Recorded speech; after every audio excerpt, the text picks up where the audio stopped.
નમસ્તે મિત્રો, સ્વાગત છે આપણી યુટ્યુબ ચેનલ આઇકોનિક ફંડામેન્ટલમાં. આધારની અંદર આપણે સાદા વ્યાજ માટેના કેટલાક દાખલા શીખીશું. એમાં શોધવાનું શું છે? સૌથી પહેલા તો વ્યાજનો દર. તો અલગ અલગ દાખલા જોઈએ. સૌથી પહેલા ક્વેશ્ચન એક ચાલુ કરીએ. 12,500 રૂપિયા છે અને સાદા વ્યાજ છે 4 વર્ષના અંતે કેટલા થઈ જાય છે? 15,500 થઈ જાય છે. તો જો સૌથી પહેલા કેટલા રૂપિયા મૂકવાય શું કહેવાય છે? પી એટલે કે મુદ્દલ કહેવાય. કેટલું છે? 12,500. 4 વર્ષ માટે મૂકે છે. એન કેવું હોય અથવા ટી કેવો હોય એ કેટલા થશે? 4 વર્ષ. જો પી આવી ગયો, એન આવી ગયો, આર વ્યાજનો દર આપણે શોધવાનો છે. આઈ એટલે કે વ્યાજ કેટલું છે? જો અહીંયા 12,500 મૂક્યા છે, થયા કેટલા એના? 15,500. તેને વધારાના કેટલા મળ્યા? જો 15,500 માઇનસ 12,500. એ જો 0 0 થશે, 5 માંથી 2 જાય તો 3 0. 3,000 રૂપિયા છે. એ શું થયું? એના વધારાના મળ્યા. વધારાના રૂપિયા મળ્યા હોય એને આપણે શું કહીએ છીએ? વ્યાજ કહીએ છીએ. તો જો બસ હવે ખાલી આપણે શોધવાનું શું છે? આર શોધવાનું છે. આર શોધવાનું સૂત્ર તો આર બરાબર 100i છેદની અંદર પી એન. આ એન ની જગ્યાએ પર ટી એટલે સમય બંને સેમ જ છે. 100 વ્યાજ કેટલું આવ્યું હતું? 3,000 રૂપિયા. જો રકમમાં ડાયરેક્ટ વ્યાજ આપેલું હોય તો આવું આપણે ગણવું પડશે નહીં. આ ખાલી સમજવાનું છે અને ક્વેશ્ચન પછી ગણવાનું છે, એટલા માટે આવું આપેલું છે. પી કેટલો છે? આપણે 12,500 છે. 12,500. સમય કેટલો છે? 4 વર્ષ છે. જો સાદુરૂપ આપીએ તો 2 0 અહીંયા કટ કરીએ, કોઈ પણ જગ્યાએ 2 કટ થશે. 125 અને 100 તો ડાયરેક્ટ 25 ટેબલમાં આવે છે. 25 ચોક કેટલા થઈ જાય? 100 થઈ જાય. 25 5 125. 4 4 અહીંયા કટ થાય છે. 5 6 30. આ 6 શું આવ્યું? આર. તો આર એટલે કે વ્યાજનો દર. વ્યાજનો દર શેમાં હોય? ટકામાં હોય. તો 6%.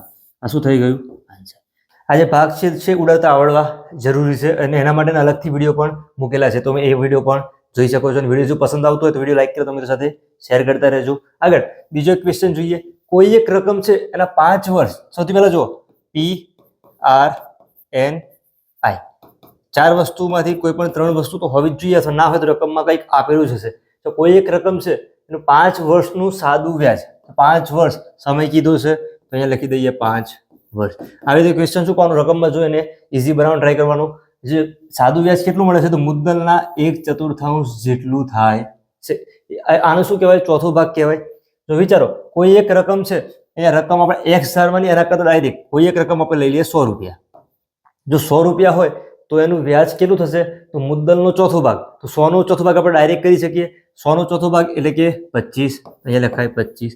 આર તો આપણે શોધવાનું જ છે, તો વ્યાજનો દર શોધવાનો છે. આર શોધવાનું સૂત્ર આર બરાબર 100i છેદની અંદર પી એન. પી ગુણ્યા એન લખો તો પી એન લખો, સરખું જ છે. 100 ના 100. આઈ કેટલું લીધું છે? 25 છેદની અંદર પી આવશે. 100 લીધો છે આપણે. સમય કેટલો લીધો છે? 5 વર્ષ. અહીંયા લેવાનું 5.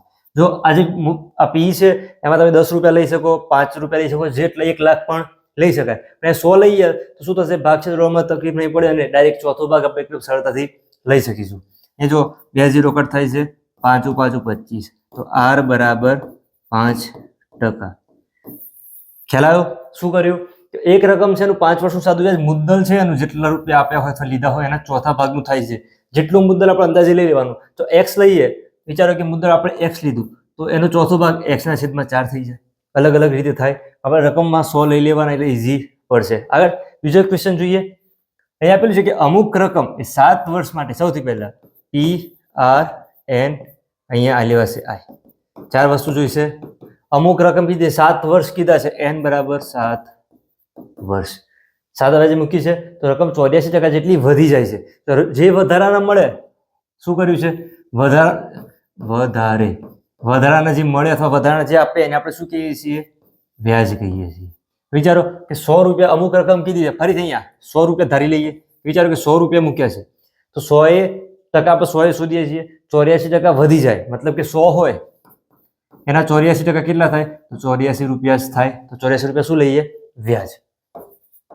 આર શોધવાનું છે. થઈ ગયું. ફરીથી રકમ આપેલી છે એમાંથી એકદમ ઇઝી બનાવ્યું. કેમ 100 લીધા? અમુક રકમ લીધી છે, એની રકમ કેટલી વધી? 84% જેટલી વધી ગઈ. આર શોધવાનું છે. આર બરાબર 100i છેદમાં પી ગુણ્યા એન. 100 ના 100. આઈ એટલે વ્યાજ કેટલું લીધું છે? 84. પી કેટલે? 100 છેદની અંદર આવશે એન. એન કેટલો લીધો છે? 7 વર્ષ. 2 0 કટ થઈ જાય. જો 7 એ ભાગ ઉડે છે, જો 12 7 84, આર બરાબર 12. આ 12% થઈ ગયા. શું આવ્યું? વ્યાજનો દર. તો આવી રીતે આપણે રકમ વાંચવાની અને આવી રીતે 4 વસ્તુ લખવાની. કોઈ પણ 3 તો રકમ આપેલી છે અથવા રકમ દ્વારા મળશે. તો આવી રીતે નવોદયની તૈયારી કરવા માટે અથવા ગણિત અને રીઝનિંગ શીખવા માટે ચેનલની યુટ્યુબ ઉપર ફોલો કરજો. વિડીયો પસંદ આવ્યો હોય લાઈક કે તમારી સાથે શેર કરજો.